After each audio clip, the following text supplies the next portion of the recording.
YouTuber Dhruv Rathee का सपना है देश के प्रधानमंत्री बनने का। ये मैं नहीं कह रहा हूँ, ये खुद कह रहा है। नमस्कार दोस्तों, क्या होता अगर मैं देश का प्रधानमंत्री होता तो।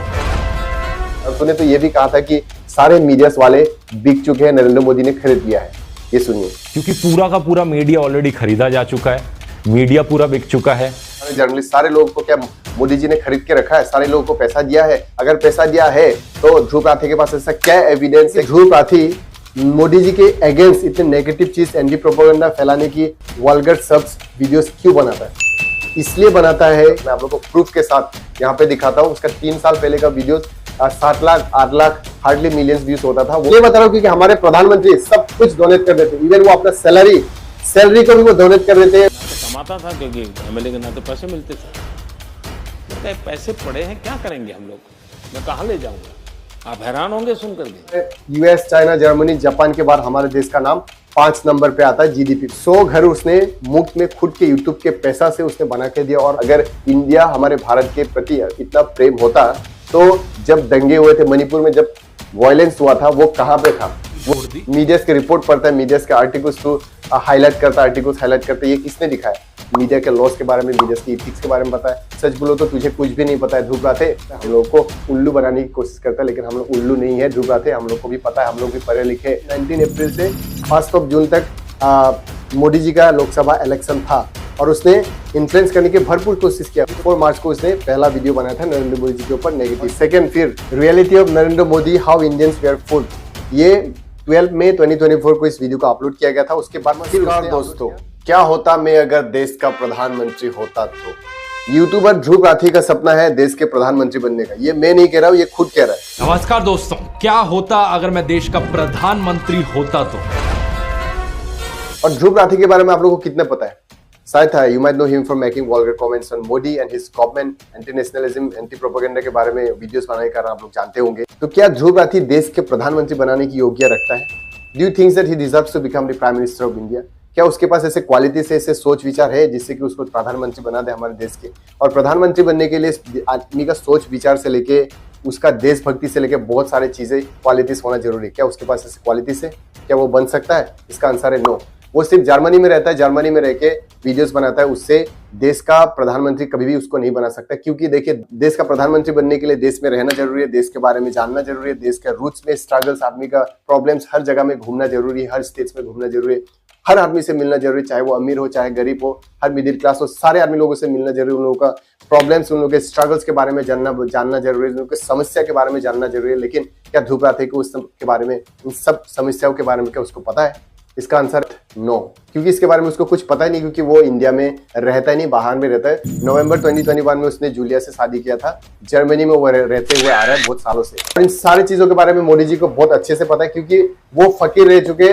गुजरात के चीफ मिनिस्टर होने से पहले, प्राइम मिनिस्टर होने से पहले वो फकीर थे, और फकीर होकर पूरे इंडिया के कोने कोने घूमे हैं, लोगों से मिले हैं, लोगों की परेशानियां, लोगों के स्ट्रगल्स, प्रॉब्लम्स के समस्या के बारे में वो बहुत अच्छे से जानते हैं। अगर आप पूछेंगे मोदी जी को कि इस स्टेट में कौन से जात के लोग रहते हैं, उन लोगों का प्रॉब्लम्स क्या है, समस्या क्या है, तो वो आपको खुशी अच्छे से आप लोग एक बार में क्लियरली आप लोग को समझा देंगे। क्योंकि ऐसे बहुत सारे इंटरव्यूज आप लोगों ने नहीं देखा होगा, तो देखिए, उनको देश के हर स्टेट्स के हर जगह के बारे में उनको पता है, क्योंकि वो पूरी इंडिया घूम चुके हैं। दुनिया के बारे में उनको अच्छे से पता है, उनको अच्छा नॉलेज है इंडिया के बारे में। और क्या इन सारी चीजों के बारे में ध्रुव राठी को पता है? नहीं, क्योंकि वो इंडिया में घूमता नहीं और इंडिया के बारे में उसको कुछ पता नहीं। अगर कुछ जानना हो तो उसको गूगल करना पड़ेगा, गूगल का हेल्प लेना पड़ेगा। गूगल के बिना वो इंडिया के बारे में ठीक से बोल नहीं पाएगा, क्योंकि वो इंडिया में घुमा नहीं है। आप लोग ने क्या कभी ध्रुव राठी को आपकी जगह में, आप लोग के स्टेट्स में कभी इधर उधर घूमते हुए देखा? नहीं देखा होगा, क्योंकि वो घुमा ही नहीं, क्योंकि उसके बाद इंडिया के बारे में पता नहीं। और ध्रुव राठी ने कहा था कि एक फकीर आदमी पूरी दुनिया का तोड़ कर चुका है। ये सुनिए। लेकिन पूरी दुनिया में आपने ऐसा कोई फकीर देखा है भिक्षा मांगकर यहाँ पर फॉरेन टूर भी कर लिए? और इसमें मैं 100% एग्री हूँ कि नरेंद्र मोदी जी फकीर आदमी है, झोला लेके चल पड़ेंगे जी। और फकीर होकर उन्होंने देश के हर आदमी से मिला, हर नागरिकों से मिला, उनकी समस्या के बारे में जाना, उनको हेल्प किया। तभी तो जाके 2001 में नरेंद्र मोदी जी को चीफ मिनिस्टर बना दिया गया था। गुजरात, जब गुजरात राइट्स हुआ था 2002 27 फरवरी को, तब 2000 peoples were killed and more than 25 peoples were injured at that riots. लेकिन तब भी नरेंद्र मोदी जी आदमी लोगों के साथ थे, वहां के नागरिकों के साथ थे, और तब उन्होंने इस समस्या का हल निकाला और समाधान भी किया। की हृदय विदारक घटना हुई, हिंसा की आग में जल उठा। मैंने संकल्प लिया, चाहे परिस्थितियां जैसी भी हो, गुजरात को इससे बाहर निकाल के ही रहूंगा। और कोविड-19 के टाइम पे नरेंद्र मोदी जी हर नागरिक के साथ खड़े रहे, डटे रहे और उन्होंने समाधान निकाला और हम सबको वैक्सीन निकाल के हम सबको इस बड़े महामारी कोविड-19 जैसे महामारी से मरते मरते हम लोगों को बचाया। और इतना ही नहीं, जब फ्लड होता है, जब फ्लड सिचुएशन होता है, जैसे अभी भी फ्लड हो रहा है बहुत सारे, दिल्ली में बोलिए, आसाम पे बोलिए, छत्तीसगढ़, कई सारे राज्यों में अभी फ्लड हो रहा है। और तब उस जगह पे भी नरेंद्र मोदी जी जायजा लेते, अपडेट्स लेते रहते और जितने असिस्टेंट हो सकते उनके तरफ से वो असिस्टेंट प्रदान करते, वो प्रोवाइड करते। लेकिन क्या ध्रुव राठी क्या गुजरात राइट्स में था? क्या ध्रुव राठी जब कोविड-19 हुआ था, कोविड-19 महामारी में इतने लोग जाने गया था, इतने लोग मरे थे, क्या उसने यूट्यूब से इतना पैसा कमाता है? 22 मिलियन से ज्यादा उसका सब्सक्राइबर है, वो करोड़ों कमाता है यूट्यूब से क्या, लेकिन आज तक उसने कभी इवन ए पेनी कभी किसी को डोनेट करते हुए, चैरिटेबल ट्रस्ट में देते हुए आपने कभी देखा? तो क्या ध्रुव राठी ने ऐसा कुछ किया? कुछ भी नहीं किया, क्योंकि Dhruv Rathee is a selfish guy and selfish guy can't be a great person. Selfish आदमी कभी भी बड़ा आदमी नहीं बन सकता है। और आप लोगों को मैं एक सवाल करना चाहता हूँ, हमारे देश के महात्मा गांधी को आज के दिन पे ग्रेट कहते हैं, ग्रेट कहलाते हैं, क्यों? क्योंकि वो सोसाइटी के लिए काम करते थे, देश के लिए काम करते थे, उन्होंने अपने बारे में कुछ भी नहीं सोचा, वो सेल्फिश नहीं थे भाई। अगर वो चाहते तो वो एडवोकेट थे, एडवोकेट हो गए, तब एडवोकेट का बहुत वैल्यू हुआ करता था। वो कोर्ट में जाके केस वगैरह लड़के वो बहुत पैसा कमा के वो घर, बंगला, गाड़ी, मोटर सब कुछ खरीद के, प्रॉपर्टी, लग्जरी लाइफ वो जी सकते थे, लेकिन उन्होंने ऐसा नहीं किया। क्यों? क्योंकि वो महात्मा गांधी जी सेल्फिश नहीं थे, उन्होंने देश के बारे में सोचा, देश के भविष्य के बारे में सोचा, देश के आजाद के बारे में सोचा, तभी जाके वो ग्रेट पर्सन है। और वेरस ध्रुव राठी को देखिए, उसने एक पेनी भी देश के नाम पे, देश के आदमी लोगों को सेवा में, आदमी की सेवा में उसने कभी खर्चा किया है? कभी उसने चैरिटेबल ट्रस्ट में कभी उसने दिया है? नहीं दिया। क्या उसने किसी बच्चे को पढ़ाया है? क्या उसने ओले छुम में कभी किसी को डोनेट किया है? कभी नहीं किया। ऐसा कभी आप लोगों ने न्यूज देखा है? कभी उसको ऐसा करते हुए आपने देखा है? नहीं देखा है, क्योंकि उसने ऐसा कुछ किया ही नहीं, क्योंकि वो सेल्फिश गाय है। वो सिर्फ अपने बारे में सोचता है, अपने पैसा बनाने के बारे में सोचता है। 22 मिलियन से ज्यादा उसका सब्सक्राइबर है और वो करोड़ों कमाता है। करोड़ों कमाने के बावजूद वो 1 रुपया भी डोनेट नहीं करता। किसी जो नीडी पीपुल्स है, जो सफरिंग कर रहे हैं, जो सफर कर रहे हैं, जो प्रॉब्लम में फंसे हुए हैं, जैसे अभी फ्लड हो रहा है, फ्लड लाइक सिचुएशन हो रहा है, सब जगह में फ्लड हो रहा है, बहुत लोग मर रहे हैं इनमें, चाहे इंसान हो, जानवर हो, सड़कें हो, सब मतलब सब जगह में डिस्ट्रक्शन हो रहा है इस समय पे, अभी रेनी सीजन पे हमारे इंडिया में। लेकिन इस समय पे, ऐसे समय पे, ऐसे हालात में, ऐसे प्रॉब्लम्स पे क्या वो इंडिया के साथ है? कभी भी उसने इसके बारे में वीडियो बनाया? क्या इसके बारे में कभी उसने दुख प्रकट किया? क्या उसने किसी को डोनेट किया, किसी को चावल दिया, किसी को राइस दिया, किसी को कुछ खाने के लिए कुछ सामान कुछ उसने दिया? नहीं दिया, क्योंकि वो सेल्फिश आदमी है। और सेल्फिश आदमी सिर्फ खुद के बारे में सोचता है, अपने बारे में सोचता है, अपने को कैसे ऊपर उठना है, अपने को कैसे ऊपर जाना है, कैसे अमीर होना है, उसके बारे में सोचता है। और आप सोच के देखिए, एक सेल्फिश आदमी, एक सेल्फिश बंदा जो देश के प्रॉब्लम्स के साथ जब लड़ रहा होता है, जब देश के प्रॉब्लम्स होता है, तब उन लोगों के साथ नहीं देता, किसी नागरिक के साथ नहीं देता है, तो उस इंसान को आप कैसे एक्सपेक्ट कर सकते हैं? उस इंसान का सोच देखिए, वो क्या देश का प्रधानमंत्री बनने की योग्य है? कि उसको देश का प्रधानमंत्री बनना चाहिए? आप लोग खुद सोच के देखिए। अगर वो प्रधानमंत्री बन जाएगा तो सिर्फ वो अपने बारे में सोचेगा, क्योंकि सेल्फिश आदमी सिर्फ अपने बारे में सोचता है। और ये मैं इसलिए बता रहा हूँ क्योंकि हमारे प्रधानमंत्री सब कुछ डोनेट कर देते हैं, इवन वो अपना सैलरी को भी वो डोनेट कर देते हैं। नाते कमाता था, क्योंकि एमएलए के नाते पैसे मिलते थे। मैंने कहा पैसे पड़े हैं, क्या करेंगे हम लोग, मैं कहाँ ले जाऊंगा? आप हैरान होंगे सुन करके। मुझे अभी याद नहीं है, शायद 5-6 लाख रुपया था। मैंने कहा भाई मैं तो कोई सरकार में दे देना चाहता हूँ, और सारे पैसे तो मेरे उन्होंने लेने से मना कर दिया। लेकिन एक छोटा सा फाउंडेशन बनाया, और मुझे याद नहीं आज, शायद 21,000 रुपया है, इतना कुछ शायद उसमें मैं दे करके इन गरीब लोगों के लिए दे करके निकल गया। गरीबों को दूसरे स्कीम्स के लिए वो सब कुछ पैसा जो है डोनेट कर देते। इवन अगर कोई नरेंद्र मोदी जी को एक्सपेंसिव गिफ्ट भी देते हैं तो उसको वो बेच के देश के कल्याण के लिए, सोसाइटी के लिए, ट्रेजेडी ट्रस्ट में वो लगा देते, देश के लिए वो पैसा को लगा देते। तो ये जो मुझे मिलती थी चीजें, मैं उसका लगातार ऑक्शन करता था पब्लिक में, और ऑक्शन करके उससे जो पैसा आता था वो मैं गर्ल चाइल्ड एजुकेशन के लिए सरकार में डोनेट कर देता था ऑक्शन से। और फिर लोग मुझे चेक भी देने लगे। किसी फंक्शन में जाता था तो चीज देने के बजाय गर्ल चाइल्ड एजुकेशन के लिए चेक देने लगे। ये अमाउंट करीब करीब 100 करोड़ से ज्यादा थी, जो मैं बच्चियों की शिक्षा के लिए देते थे। उनके पास ना गाड़ी है, अच्छा गाड़ी, ना प्रॉपर्टी है, ना घर है, ना जमीन खरीद के रखा है, कुछ भी नहीं है नरेंद्र मोदी जी के पास।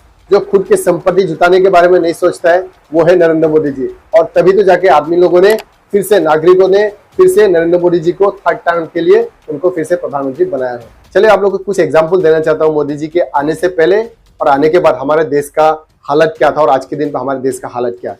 देखिए 2013 में हमारे देश का जीडीपी 9th पोजीशन पे था और आज के दिन पे देखिए 2024 पे हमारे देश का GDP 5th largest economy in the world, followed by US, China, Germany, Japan के बाद हमारे देश का नाम 5 नंबर पे आता है जीडीपी में। और उतना ही नहीं, और मोदी जी के आने से पहले हमारे देश का सड़क के रास्ते का कंडीशन बहुत खराब हुआ करता था और हमारे देश में 2013 में टोटल जो एक्सप्रेस वे हुआ करता था 988 किलोमीटर हुआ करता था और मोदी के आने के बाद जुलाई 2023 का रिपोर्ट बता रहा हूँ 5930 किलोमीटर टोटल जो किलोमीटर्स रोड एक्सप्रेसवे का बन चुका है और 11,000 से ज्यादा अंडर कंस्ट्रक्शन पे है और एडिशनली 18,000 से ज्यादा 18,600 से ज्यादा ग्रीनफील्ड 4 लेन हाईवेज भी हमारे इंडिया में बन रहे हैं and which is expected to completed by 2025।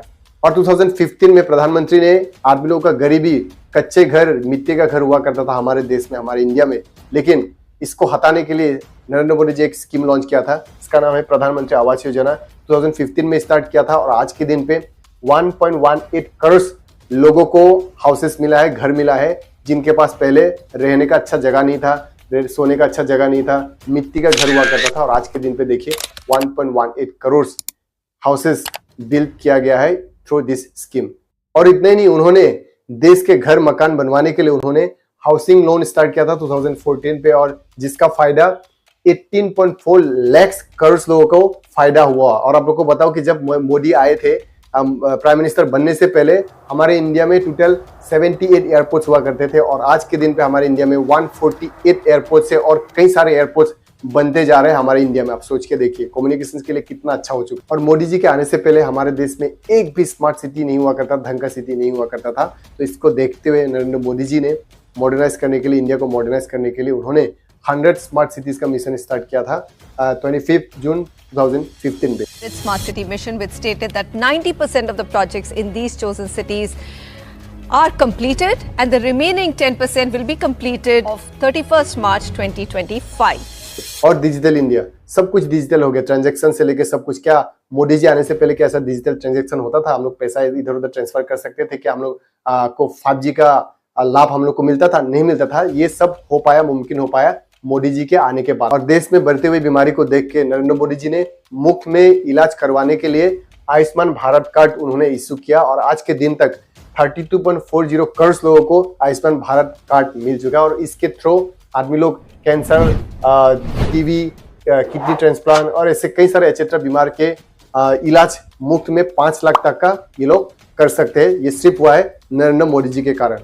फिर प्रधानमंत्री उज्ज्वला योजना जो कि 1 मई 2016 में नरेंद्र मोदी जी ने स्टार्ट किया था ताकि हमारे देश के माताएं बहनों को जंगल में जाकर लकड़ी जुगाड़ करने के, लकड़ी ढूंढने का काम करना ना पड़े, परेशानी उठाना ना पड़े और धुआं में खाना बनाना ना पड़े।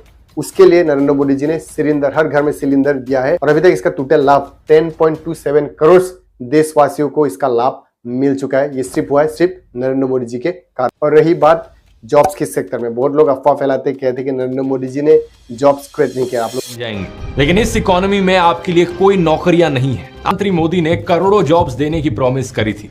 क्या आपको याद है दोस्तों? आप लोग को बताऊं 7 से 8 साल के उनके पिछले कार्यकाल में उन्होंने 10 मिलियन जॉब उन्होंने क्रिएट किया है और आने वाले 5 साल में उनका दावा उन्होंने कहा है कि 50 lakh more jobs to be generate in coming 5 years। और रही बात ध्रुव राठी की, ध्रुव राठी ने आज के दिन तक कितना हजारों, कितने 100 जॉब्स उसने क्रिएट किया? क्या आप लोग मुझे बता सकते हैं? क्या ध्रुव राठी मुझे बता सकता है कि उसने कितना हजारों जॉब्स क्रिएट किया है?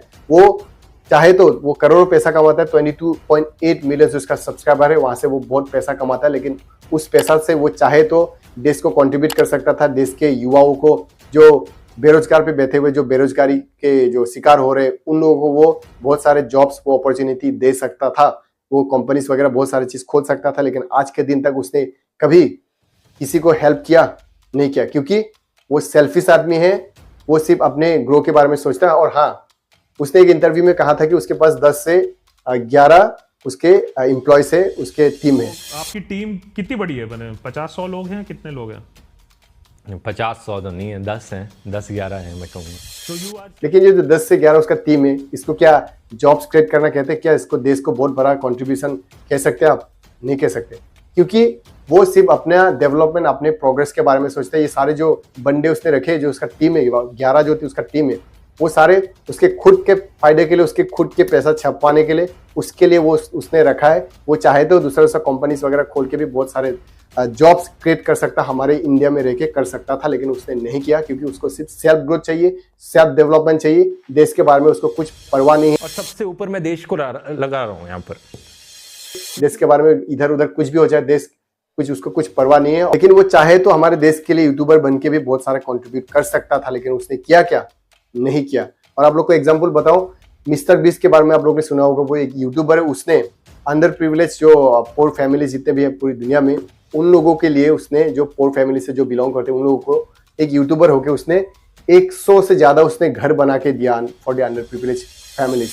In this video, we are building and giving away 100 houses. And each home is going to change a family's life. Like this family. We're giving away this home, this home, this home, this home, this home, this home, this home, this home. दुनिया में आप सोच के देखिए, 100 घर उसने मुफ्त में खुद के यूट्यूब के पैसा से उसने बना के दिया। और मोर देन 1000 उसने ब्लाइंड जो होता है ना, जो जिसका आंख का ऑपरेशन होता है, सर्जरी, उसने 1000 से ज्यादा लोगों का सर्जरी किया। और इस तरीके से उसने कई सारे हजारों लाखों आदमी लोगों को मदद किया है, घर बना के दिया है, किसी का सर्जरी करवा के दिया, किसी का ऑपरेशन करके। They can't see, but we have all the technology to fix it. In this video, we're curing 1,000 people's blindness. I just made it one less. Wow. She's just one of किसी को पैसा दिया, किसी को गाड़ी दिया उसने। Got you guys a brand new motorcycle. Here you go. Thank you, gracias. No problem. Football दिया। Soccer! Enjoy your new soccer field. Go have fun. We got bicycles for every single kid in this village. Gracias, Mr. P. No problem, man. तो किसी को जमीन खरीद के दिया। तो ऐसे एग्जाम्पल कई सारे भर भर के एग्जाम्पल है मिस्टर बीस्ट के। वाह क्या इंसान है। मैं तो ऐसे इंसान को मैं अप्रिशिएट करता हूँ। और देखिए, ये आदमी बिना जाति, धर्म, काले गोरे कुछ भी देखता नहीं, वो डिस्क्रिमिनेट नहीं करता है। चाहे वो किसी भी देश से बिलोंग करता हो, वहां पे जाके वो इंसान को मदद करता है। उन प्रिविलेज, अंडर प्रिविलेज, उन गरीबों को जिनको जरूरत है, जो नीडी पीपल से, उन लोगों को वो मदद करता है। तो ऐसा ध्रुव राठे भी कर सकता था, लेकिन उसने नहीं किया क्योंकि वो सेल्फिश आदमी है और वो देश के बारे में नहीं सोचता है। देशभक्ति उसके पास नहीं है। देश के बारे में कुछ भी हो जाए, बाहर में जाए, देश के बारे में उसको कुछ परवाह नहीं है। सिर्फ मोदी जी को कैसे गिराना है, किसे फ्लॉप देना है, उसके बारे में ही वो सोचता रहता है। और एंटी नेशनलिज्म कैसे फैलाना, उसके बारे में सोचता है। क्या ध्रुव राठे ने हमारे देश को कभी प्रमोट करते हुए आपने देखा है? वो हमेशा एंटी प्रोपेगेंडा फैलाता है, एंटी नेशनलिज्म, इंडिया के बारे में बदनाम करने की कोशिश करता है, हमारे देश के प्रधानमंत्री को बदनाम करने की कोशिश करता है। और आप लोग को मैं एग्जाम्पल के तौर पे बताना चाहता हूँ, एक छोटा सा खेती है, उस खेती के बीच में बड़ा सा पेड़ है, जिसके कारण नीचे का खेत, नीचे का फसल अच्छा नहीं होता है, वहां पे सनराइज नहीं जाता है, बारिश नहीं होता ठीक से। तो उस पेड़ को काट देना पड़ता है ताकि वहां पे सनराइज जा पाए, बारिश जा पाए, सो दैट वहां पे फसल अच्छा हो। तो उस पेड़ को काटने के बाद जब गिरता है, वो गिरने के बाद नीचे बहुत सारे घास, पेड़ वगैरह छोटे छोटे वो मर जाते हैं। लेकिन भलाई के लिए, ओवरऑल जो खेत है उसको अच्छा करने के लिए जब गिरता है तो एक दो चीजों का नुकसान होता है। और ध्रुव राठे जो पेड़ के नीचे जो फंस के मरे हुए जो घास वगैरह है उसको उठाता है, उस पॉइंट्स को उठाता है और मोदी जी को हराने के लिए उसने भरपूर कोशिश किया है, पूरे इलेक्शन में इम्पैक्ट करने की, इन्फ्लुएंस करने की कोशिश किया, लेकिन वो हो नहीं पाया क्योंकि देश के आदमी लोग चालाक हो चुके, उन लोगों को अच्छे से पता है कि क्या अच्छा है, क्या सही है, क्या सही नहीं हो रहा है। और मोदी जी के आने से पहले क्या हुआ है, मोदी जी के आने के बाद क्या अच्छा हो रहा है, हमारे देशवासियों को क्या क्या फायदा हो रहा है, उस सब के बारे में आदमी को पता है अच्छे से, ना कि उसके बहकाव फैक्ट्स पे किसी ने बिलीव किया है। अरे असली बात तो ये है कि ध्रुव राठे के अंदर में देश प्रेमी नहीं रहा, देशभक्ति नहीं रहा। अगर इंडिया हमारे भारत के प्रति इतना प्रेम होता तो जब दंगे हुए थे मणिपुर में, जब वायलेंस हुआ था, वो कहां पे था, वो क्या कर रहा था, वो वीडियो क्यों नहीं बना रहा था? अगर इतना कॉन्सर्न होता, इतना चिंतित होता देश के बारे में, तो वो 3 महीने से ज्यादा वो क्या कर रहा था? वो वीडियो बनाया था क्या? आप लोग को पता है कि उसने वीडियो बनाया था? हाँ बनाया था, लेकिन 95 डेज के बाद, में प्रूफ के साथ आप लोग को बता रहा हूँ। मणिपुर में वायलेंस हुआ था, वहां पे रेप वगैरह दंगे हुए थे, बहुत लोगों को रेप किया गया था, लेकिन उसके बारे में उसने कुछ भी वीडियो नहीं बनाया था। 3 महीने से ज्यादा तक नहीं बनाया था। और वो जब बनाया, बाउंड होके बनाया, क्योंकि सारे छोटे छोटे यूट्यूबर्स से लेके, सोशल मीडिया में सुपरस्टार से लेके, सेलिब्रिटी से लेके सब लोग ट्वीट कर रहे थे, सोशल में वायरल हो चुका सब जगह में। तो उसके बाद वो बाउंड होकर वीडियो बनाया था। कब बनाया था? 3 मई 2023 को मणिपुर में वायलेंस हुआ था। उसके बाद उसने वीडियो को अपलोड किया, उसका जो मणिपुर के ऊपर वीडियो अपलोड किया 6 अगस्त। 3 मई को वायलेंस स्टार्ट हुआ था और उसने वीडियो अपलोड किया 6 अगस्त। तो 95 डेज आप कैलकुलेट करके देखिए, 95 डेज तक वो मौन था, चुप था। क्यों चुप था वो तो कहता है ना कि हम आवाज नहीं उठाएंगे तो कौन उठाएगा, हम आवाज नहीं उठाएंगे तो कौन उठाएगा। क्यों ना, क्योंकि मुझे सही में देश की परवाह है। तो उसने आवाज क्यों नहीं उठाया सरकार के ऊपर, सरकार के खिलाफ उसने आवाज क्यों नहीं उठाया, क्यों नहीं उठाया? आप लोग उसको पूछिए। ध्रुव राठे, मैं तुझे पूछ रहा हूँ, तू 95 डेज तक क्या कर रहा था? तुझे तो एक दिन के बाद, 2 दिन के बाद, 1 हफ्ते के बाद ही भी इस वीडियो को बनाना चाहिए था। तेरा ऑलरेडी 11 से ज्यादा तेरा टीम है, स्क्रिप्ट राइटर्स वगैरह रिसर्च करने वाले टीम है। तो ये लोग क्या कर रहे थे? क्योंकि तूने ऑर्डर नहीं दिया था, क्योंकि तुझे इसके बारे में मतलब नहीं था। देश में कुछ भी हो जाए तुझे कुछ परवाह नहीं है। और ये तू जो भ्रमित करने की कोशिश करता है ना आदमी को, आदमी लोग भ्रमित नहीं होने वाला है। आदमी लोग को पता है कि तू क्या सोच रहा है, क्या कर रहा है। आदमी लोग को भी ये पता चल चुका है। तू सोचता होगा कि बहुत चालाक है। और तूने तो ये भी कहा था कि सारे मीडियास वाले बिक चुके हैं, नरेंद्र मोदी ने खरीद लिया है। ये सुनिए। क्योंकि पूरा का पूरा मीडिया ऑलरेडी खरीदा जा चुका है, मीडिया पूरा बिक चुका है। इलेक्शन कमीशन, तो क्या लगता है आपको, क्या ध्रुव राठे ने जो बोला ये क्या सच है? क्या सारे मीडियास वाले, सारे रिपोर्टर, सारे जर्नलिस्ट, सारे लोगों को क्या मोदी जी ने खरीद के रखा है? सारे लोगों को पैसा दिया है? अगर पैसा दिया है तो ध्रुव राठे के पास ऐसा क्या एविडेंस है, क्या ट्रांजैक्शन का, क्या उसके पास कोई डिटेल्स है? कोई एक भी सिंगल डिटेल्स मुझे बता सकता है, दिखा सकता है? वो उसके पास क्या प्रूफ है? मैं चैलेंज करता हूं ध्रुव राठे को, अगर कोई भी एक तू ट्रांजैक्शन का डिटेल्स किसी रिपोर्टर को, किसी जर्नलिस्ट को नरेंद्र मोदी जी पैसा देते हुए या ट्रांजैक्शन करते हुए, अगर तेरे पास अगर कोई भी एक भी तेरे पास डिटेल होगा तो मैं इस YouTube चैनल को मैं उसी दिन डिलीट कर दूंगा। लेकिन तू ये प्रूफ नहीं दिखा पाएगा, तेरे पास कुछ एविडेंस नहीं है, कुछ प्रूफ नहीं है। तो मन में जो आता है, जो तेरा पॉइंट ऑफ व्यू से होता है, जो मन में जो आता है वही चीज तू रख देता है वीडियोस बना के, विदाउट प्रूफ, विदाउट एविडेंस। आदमी को भ्रमित करने की कोशिश करता है। लेकिन जो व्यूवर्स है ना, जो सारे लोग देखते हैं ना, तो ये मत सोच कि वो सारे लोग उल्लू है, वो लोग खुद एनालिसिस नहीं कर सकते। जो तू बोलता है वो सब सही है। उन लोगों को पता है कि तू जो बोलता है ना, सारे बात सही नहीं होता है। वो तू पॉइंट ऑफ व्यू ऐसे बिना प्रूफ, बिना एविडेंस, तू तेरा मोदी जी के साथ दुश्मनी है तो उसको रिवेंज लेने के लिए तू ये सारे बातें, अफवाह जो फैलाता है ना, ये बहुत गलत है। और जो देख रहे हैं तेरे व्यूवर्स, धीरे धीरे करके तुझे नकारेंगे। और तेरा जो एरोगेंस है ना, तू तो ऐसा दिखाता है कि मीडिया के ऊपर है। और क्या तुझे पता है, तू जो वीडियोस बनाता है, वीडियोस बनाने के टाइम पे तू जो रिसर्च करता है, प्राइमरी जो रिसोर्सेस है, तेरा प्राइमरी जो सोर्सेस है वो कहाँ पे तू देखता है? एबीसी के इस आर्टिकल को देखिए। अवनी दास रिपोर्ट करती हैं कि अक्टूबर 2023 में, इसकी इस रिपोर्ट को देखिए। आईएनबी मिनिस्ट्री ने बताया कि सरकार ने 8 सालों में 6400, टाइम्स ऑफ इंडिया की रिपोर्ट के अनुसार जो टूर हुए 2.25 लाख लोगों ने भारतीय नागरिकता क्यों छोड़ दी। मीडिया की रिपोर्ट पढ़ता है, मीडिया के आर्टिकल्स तू हाईलाइट करता है, आर्टिकल्स हाईलाइट करता है। ये किसने लिखा है? ये रिपोर्टर ने लिखा है या किसी जर्नलिस्ट ने लिखा है? क्या ये इसके बारे में तुझे पता है? तूने आज के दिन तक कितने सारे आर्टिकल छपा है? क्या मुझे प्रूफ दे सकता है? मैं तुझे प्रूफ दे सकता हूँ, मैंने बहुत सारे आर्टिकल छापे, लेकिन तूने एक भी आर्टिकल्स नहीं छपा होगा। ये मैं कॉन्फिडेंटली कह सकता हूँ, मैं चैलेंज के साथ कह सकता हूँ। और तू दिखाता है कि मैं मीडिया से भी ऊपर हूँ और मुझे मीडिया के बारे में सब कुछ पता है। अगर तुझे मैं पूछूं, तू जो ये सारी चीज जो बोलता है ना, आर्टिकल 19(1)(a) के बारे में क्या तुझे पता है? हम लोग को फ्रीडम मिलता है, freedom of speech and expression, लेकिन उसमें भी लिमिट होता है। सिटीजन लॉ के बारे में तुझे पता है? सेक्शन 129(a) के बारे में तुझे पता है? और तुझे लगता है कि सारे के सारे जो मीडिया वाले सारे बिक चुके हैं, सारे रिश्वत लेते हैं, सारे जर्नलिस्ट हो या सारे रिपोर्टर, सारे लोग मोदी से पैसा लिए हुए, करोड़ करोड़ पैसा लिया है। अगर ऐसा होता तो मीडिया वालों का हालत अभी आप लोग पूछिए, कोई जो व्यूवर्स, मेरे जो व्यूवर्स है ना, जो देख रहे हैं इस वीडियो को, आप लोग पूछिए आपके आसपास के जितने भी रिपोर्टर्स है, अगर मोदी जी ने पैसा दिया होता, आप लोग सोचिए, एक देश के प्रधानमंत्री ने रिश्वत दिया होता जर्नलिस्ट को या रिपोर्टर्स लोगों को, तो 1-2 लाख, 10 लाख, 20 लाख नहीं देते, वो करोड़ों में देते। आप लोग सोच के देखिए, प्रधानमंत्री अगर पैसा देते, खरीदते रिपोर्टर्स को और जर्नलिस्ट को या मेन स्ट्रीम मीडिया को, तो करोड़ों में पैसा दिया होगा। तो क्या उसके पास ऐसा कुछ डिटेल्स है? ऐसा कुछ डिटेल्स है कि आप लोग पूछ के देखिए, आसपास के जो मीडिया में जो काम करते हैं, जो मीडिया जो पर्सन है, उन लोगों को पूछिए, रिपोर्टर्स को पूछिए, उन लोगों को अगर इतना पैसा मिला होता तो आज के दिन पे उन लोगों का लाइफस्टाइल बहुत ऊपर जा चुका होता है। क्योंकि जब पैसा ज्यादा होता है तो आदमी का लाइफस्टाइल ऑटोमेटिकली बढ़ जाता है। और ध्रुव राठे, तू ये ना सोच के तू जिस पोजीशन पे आज है ना, वो सिर्फ और सिर्फ मीडिया की वजह से। और मीडिया चाहे तो आदमी को उठा भी सकता है, गिरा भी सकता है। तू कब पॉपुलर हुआ? क्या 3 साल पहले तुझे कोई पहचान था? तेरा कितना व्यूज हुआ करता था? मैं आप लोग को प्रूफ के साथ यहाँ पे दिखाता हूँ। उसका 3 साल पहले का video 7 lakh, 8 lakh, hardly millions views होता था। वो भी अभी वायरल होने के बाद 2 साल से वो थोड़ा वायरल हुआ, जब से मीडिया ने उसको फोकस करना, पब्लिश करना, टेलीकास्ट करना, ब्रॉडकास्ट करना स्टार्ट किया, उसके बारे में टॉक शो करना स्टार्ट किया। उसके बाद से वो पॉपुलर हुआ है, हमारे इंडिया में हो या दूसरे जगह में। और उसके बाद से उसका व्यूज जो 7 लाख 8 लाख जो व्यूज हुआ करता था पहले, उसके बाद ये वायरल होने के बाद वो सब का भी व्यूज बढ़ गया, उससे भी कम व्यूज हुआ करता था, उसका सब्सक्राइबर भी बहुत कम हुआ करता था। लेकिन उसका एरोगेंट देखिए, वो ऐसा दिखाता है कि उसको सब कुछ पता है, मीडिया वालों के बारे में पता है, मीडिया के लॉस के बारे में, मीडिया की इथिक्स के बारे में पता है। सच बोलो तो तुझे कुछ भी नहीं पता है धूप राधे।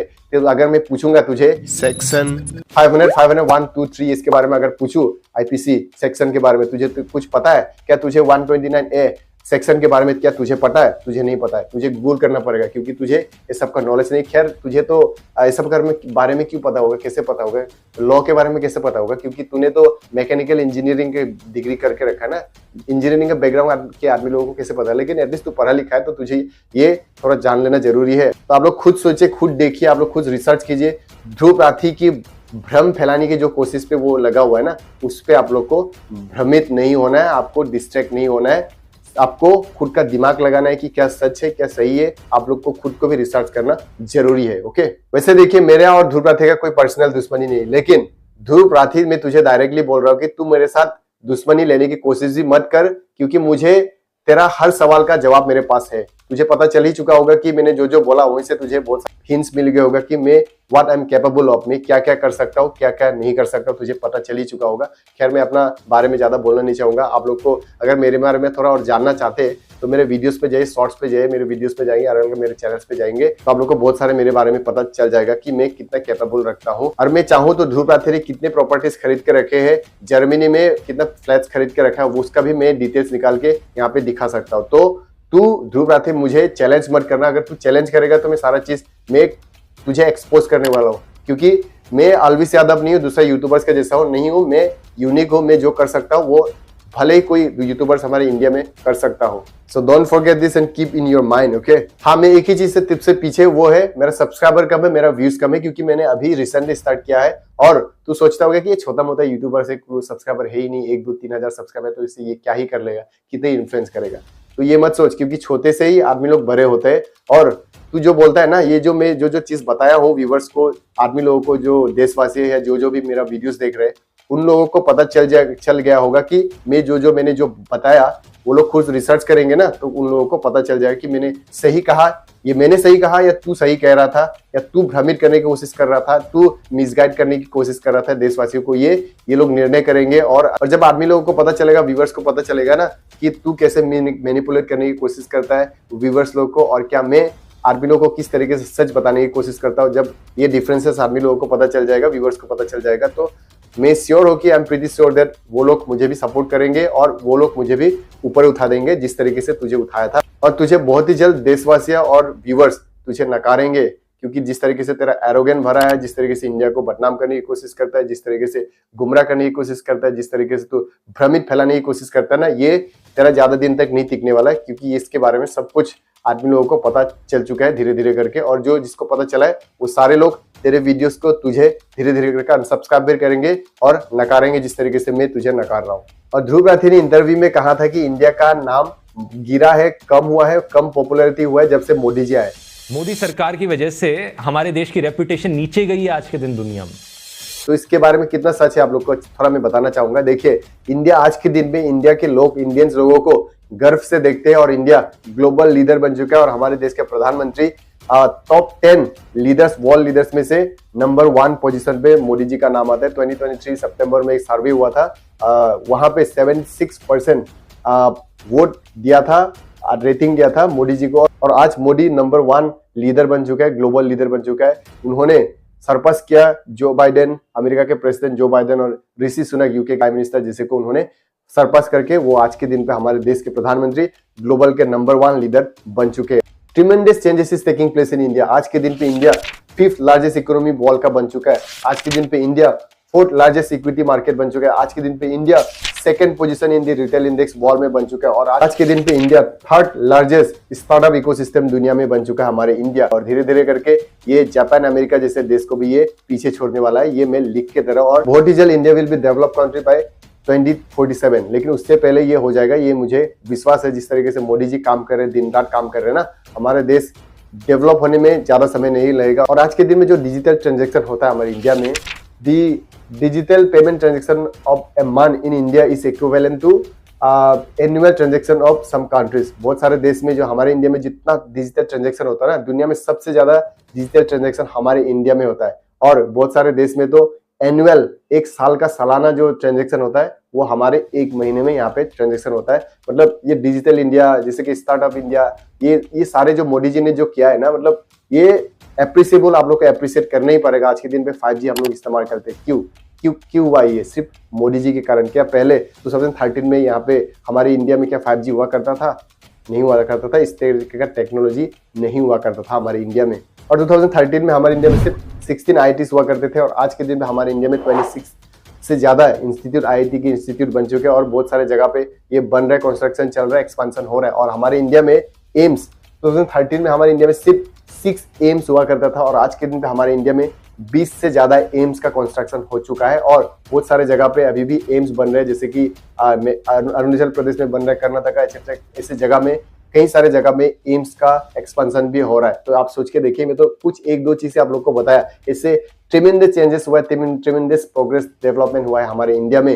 लेकिन वो कहता है कि इंडिया में कुछ भी अच्छा नहीं हुआ, कुछ भी डेवलपमेंट नहीं हुआ, कुछ भी प्रोग्रेस नहीं हुआ है, और वो हमेशा मोदी जी को बदनाम करने की कोशिश करता है, क्योंकि उसको परेशानी है, मोदी जी के साथ उसका दुश्मनी है, पर्सनल दुश्मनी है, जिस कारण से वो अपना पॉइंट ऑफ व्यू रखता है, अपने मन में जो आता है वही चीज बोल देता है, और हम लोगों को भ्रमित करने की कोशिश करता है, हम लोग को डिस्ट्रैक्ट करने की कोशिश करता है, हम लोग को उल्लू बनाने की कोशिश करता है। लेकिन हम लोग उल्लू नहीं है, ध्रुव राठे, हम लोग को भी पता है, हम लोग भी पढ़े लिखे, और इंडियन आर्मी लोग पढ़े लिखे। तो ये मत सोच कि तू डेवलप कंट्री में रहता है, जर्मनी में रहता है, तो इंडियन की जो आदमी है ना, इंडियंस लोग सारे लोग उल्लू है, ये मत सोच तू, क्योंकि आज के दिन पे इंडिया भी पढ़े लिखे हो चुके हैं, और आज के दिन पे पूरी दुनिया में इंडियन के लोग, इंडिया के आर्मी लोग ही राज कर रहे हैं। चाहे गूगल पे बोलिए, चाहे आप फेसबुक पे बोलिए, अच्छा, कई सारे जगह में आज के दिन पे इंडियंस लोग काम कर रहे हैं। तो तू मत सोच कि इंडियंस लोग उल्लू है। तू अगर ये सोचता है ना, तो ये तेरा सोच गलत है, और तुझे ये सारे जो चीज है ना, इंडिया के बारे में जो तेरा गुस्सा है, इंडिया के बारे में तू जो नेगेटिव चीज फैलाने की कोशिश करता है, तुझे निकाल देना चाहिए। अगर तू नहीं निकालेगा तो इंडियंस लोग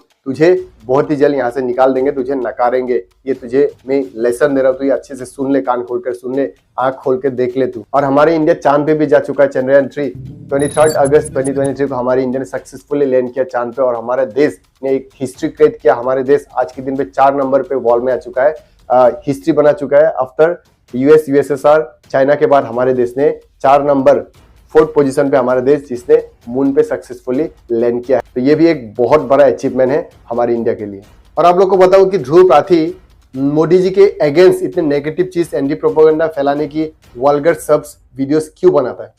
इसलिए बनाता है क्योंकि आप लोग को बताऊं, 8 मार्च 2024 को नेशनल क्रिएटर्स अवार्ड हुआ था न्यू दिल्ली पे। तब ध्रुव राठी को नॉमिनेट नहीं किया गया था, और उसके कम सब्सक्राइबर्स जो यूट्यूबर्स है उन सबको नॉमिनेट किया गया था, और अवार्ड्स खुद नरेंद्र मोदी जी खुद दिया था। लेकिन ध्रुव राठी को नॉमिनेट नहीं किया गया था। उसके बाद वो गुस्से में ट्वीट भी किया था, उस ट्वीट को उसने डिलीट कर दिया था ध्रुव राठी ने। उसके बाद से वो नेगेटिव वीडियोस, मैंने कहा था कि जो अच्छे के लिए जो पेड़ जो पेड़ गिरते हैं ना नीचे, फसल अच्छे होने के लिए पेड़ काटने के बाद जब गिरते, तो जब नीचे छोटे छोटे जो पेड़ होते हैं वो मर जाते हैं। तो वो नेगेटिव चीज, छोटे छोटे जो नेगेटिव चीज है उसको इकट्ठा करके इधर उधर रिसर्च करके इधर उसको बनाते स्क्रिप्ट बना के वो वीडियो पे डाल के मोदी के इलेक्शन में इफेक्ट करने की भरपूर कोशिश किया। क्योंकि 19 अप्रैल से 1 जून तक मोदी जी का लोकसभा इलेक्शन था, और उसने इन्फ्लुएंस करने की भरपूर कोशिश किया। तो उसके बाद उसने पहला नेगेटिव वीडियो नरेंद्र मोदी जी के ऊपर बनाया था और अपलोड किया था ऑन 24 मार्च 2024 को, the biggest scam in the history of India. उसने ये पहला वीडियो बनाया, और 8 मार्च को नरेंद्र मोदी जी ने अवार्ड दिया था, और 24 मार्च को उसने पहला वीडियो बनाया था नरेंद्र मोदी जी के ऊपर, नेगेटिव वीडियो। और सेकंड, फिर reality of Narendra Modi, how Indians were fooled, ये 12 मई 2024 को इस वीडियो को अपलोड किया गया था। उसके बाद फिर उसने अपलोड किया, और 19 मई 2024 को उसने Narendra Modi files a dictator mentality, ये उसने पोस्ट किया। फिर Arvind Kejriwal jail dictatorship confirm, उसने मोदी जी को टारगेट किया था। 1 अप्रैल 2024 को उसने ये वीडियो अपलोड किया। और फिर how millions of Indians were brain wash, 25 अप्रैल 2024 को इस वीडियो को अपलोड किया गया था। और ऐसे कई सारे एक्सेट्रा वीडियोस उसने अपलोड किया, टारगेट किया मोदी जी को। इलेक्शन में, लोकसभा के चुनाव में प्रभाव डालने के लिए, हराने के लिए भरपूर कोशिश, प्रयास किया गया ध्रुव राठी की तरफ से। लेकिन हमारे देशवासी, हमारे देश के सिटीजन अभी एजुकेट हो चुके हैं, वो समझते हैं, वो देखते हैं मोबाइल पे क्या सच बोल रहे, क्या गलत बोल रहे। तो नरेंद्र मोदी जी को फिर से सारे देशवासियों ने फिर से जिता दिया, क्योंकि उन सबको पता था कि नरेंद्र मोदी जी आने के बाद हमारे देश में विकास हुआ है, बहुत सारे डेवलपमेंट्स हुए हैं, बहुत सारे स्कीम्स आए हैं। और ये ना भूले कि जो स्कीम्स जो मिलता है ना, जितने भी स्कीम्स है प्राइम मिनिस्टर मोदी के, वो सारे स्कीम का लाभ ध्रुव राठे के माता पिता, उनके फैमिली को, उनके भाई लोगों को भी इसका लाभ मिलता है, लाभ उठा रहे हैं और वो सब इंडिया में रहते हैं। उसको ये भी याद रखना जरूरी है। और ध्रुव राठे इतने फेयरलेसली मोदी को क्यों टारगेट करता है और क्यों ऐसा बोलता है वो? क्योंकि उसको डर नहीं है, क्योंकि उसका सिटीजनशिप चला भी गया तो उसको प्रॉब्लम नहीं है, क्योंकि वो जर्मनी में उसको सिटीजनशिप मिल जाएगा। मैंने कहा ही था कि वो हिज मैरिड इन जर्मनी, उसने वहाँ पे शादी करके बैठा हुआ है और वहाँ पे to acquire citizenship in Germany after being married for 3 years, उसके बाद वहाँ पे सिटीजनशिप मिल जाता है। तो देश हमारे इंडिया से उसको निकाल भी दिया जाए तो उसको कोई परवाह नहीं। और सेकंड थिंग, उसका फाइनेंशियली स्ट्रांग है, उसका पैसा बहुत है तो उसको कोई प्रॉब्लम नहीं है और जितना पैसा है वो आराम से सर्वाइव कर लेगा, ये सोचता है। और थर्ड थिंग, उसका यूट्यूब चैनल बंद भी हो जाए तो उसको कोई परवाह नहीं है, क्योंकि वो यूट्यूब से जितना कमाता है उससे ज्यादा वो दूसरे से सोर्स बना चुका है, कोर्स वगैरह बेच के वहां से भी वो पैसा कमा चुका है। और जितना पैसा उसके पास है उस पैसा से वो आराम से जर्मनी में उधर बिजनेस स्टार्ट करके उधर वो सर्वाइव कर सकता है, जिस कारण से वो फेयरलेसली बोलता है। और नंबर 4 पॉइंट, मेरे पास बहुत पैसा है तो मैं एडवोकेट्स 2-3-4 रख दूंगा और जो केस होगा वो दबा दूंगा और मैं सब कुछ खरीद लूंगा, एडवोकेट से लेके सब कुछ खरीद लूंगा, ऐसा सोचता होगा। और मैं बताना चाहता हूँ कि सुप्रीम कोर्ट को खरीदा नहीं जा सकता, किसी ने आज तक सुप्रीम कोर्ट को खरीदा नहीं है और न्याय व्यवस्था हमारे देश में बहुत स्ट्रांग मजबूत है, तो ये ना समझ। और ध्रुव राठे ने तो इवन ये भी कहा है कि बॉलीवुड फेक है, बॉलीवुड इंडस्ट्री फेक है, यहाँ पे अवार्ड रिवॉर्ड सब कुछ फेक है, सेलिब्रिटीज की लाइफ असलियत में कितनी फर्जी है। तो फिल्म की हाइप फेक है, सेलिब्रिटी की हाइप फेक है, फिल्म के बॉक्स ऑफिस नंबर्स फेक हैं और बाद में फिल्म के लिए जो अवार्ड्स दिए जाते हैं वो भी अक्सर फेक होते हैं। ये बॉलीवुड के जो जितने भी सेलिब्रिटीज है, शायद उसको ये भी लगता होगा कि वो लोग पैसा नहीं कमाते और उन लोगों का जो लाइफस्टाइल है वो भी फेक है। वो सब कुछ फेक ही नेगेटिव चीज के बारे में ही बोलने की कोशिश करता है और वो नेगेटिव चीज को बोल के वो फेमस होना चाहता है, पॉपुलर होना चाहता है। क्योंकि आज के दिन पे अच्छा चीज करो या बुरा चीज करके फेमस हो, या अच्छा चीज बहुत अच्छा चीज करो या बहुत बुरा चीज करो, तो इन दोनों में से वो गलत चीज को चुन रहा है और नेगेटिव चीज को वो फैला के वो सोचता है कि वो आदमी को मतलब भ्रमित करके, आदमी को मतलब फूल करके वो पॉपुलर हो जाएगा, पॉपुलर बन रहा हूँ, तो इसके लिए वो सब नेगेटिव चीज ही डालते रहता है। और अगर ऐसा होता और उसने कहा कि सब फेक है, अवार्ड रिवॉर्ड सब कुछ फेक है और उसका इतना अहंकार है कि उसके पास वो सोचता है कि बहुत पैसा है तो मैं सब कुछ खरीद लूंगा, सब कुछ खरीद पाऊंगा, तो अगर ऐसा होता तो तूने नेशनल क्रिएटर्स अवार्ड जब हुआ था न्यू दिल्ली पे मंडपम पे, तो तूने तब नेशनल क्रिएटर्स अवार्ड क्यों नहीं खरीद पाया? तो बोलता है ना कि सब कुछ अवार्ड रिवॉर्ड जो फेक है तो ये पैसा से खरीदा जा सकता है, तो ये क्यों खरीद नहीं पाया और तुझे आज तक एक भी अवार्ड रिवॉर्ड क्यों नहीं मिला? और क्यों देगा? तुझे क्यों देगा?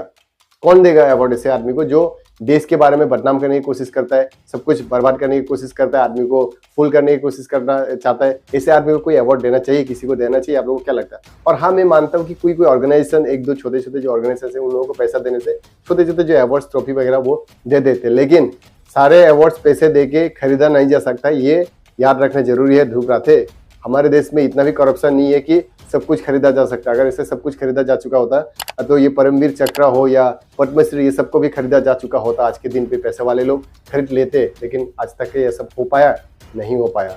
सो this was all about the reality of Dhruv Rathee. और मैंने बहुत सारे पॉइंट्स बताया, आई होप आप लोग को समझ में आ चुका। और जो मैंने बताया वो प्रूफ के साथ मैंने आप लोग को सारा चीज बताया। और क्या ध्रुव राठे जो बोलता है क्या वो सारे बात सच है या नहीं, ये आप लोग को खुद निर्णय लेना है। आप लोग खुद सोचिए। जो उसने कहा वो बहुत सारी चीजें गलत कहता, तो आप लोग को रेंडमली ब्लाइंडली अगर आप उनका फैन है, उनके बड़े फैन है, इसका मतलब ये नहीं कि आप कुछ भी फैन बोल देगा, कुछ भी आपके जो मेंटर है वो कुछ भी बोल देगा तो आपको उस पर बिलीव नहीं करना। आपका खुद का दिमाग है, आपका भी ब्रेन है, तो आपको दिमाग लगाना है, ब्रेन लगाना है। आपको बिना लेजी होकर आपको मोबाइल पे थोड़ा देख लेना है कि यह सही बोल रहा है कि गलत बोल रहा है। आपको गुमराह करने की कोशिश कर सकता है, लेकिन आपको गुमराह नहीं होना है, आपको भ्रमित नहीं होना है, आपको डिस्ट्रैक्ट नहीं होना है। आपको फुल कोई भी करने की कोशिश करेगा, आपको फुल नहीं होना है। तो थोड़ा अवेयर रहिए। तो मिलेंगे अगले ऐसे इंटरेस्टिंग कंटेंट के साथ। अगर चैनल पे नए हो तो सब्सक्राइब कर लीजिए ताकि जितने भी अपकमिंग वीडियोस होंगे उसका नोटिफिकेशन आपको मिले। और अगर फेसबुक पे कोई देख रहा है तो फेसबुक पेज को भी फॉलो कर लीजिए, क्योंकि मैं वहां पे भी वीडियोस वगैरह डालते रहता हूँ। So bye bye, take care, be safe, जय हिंद।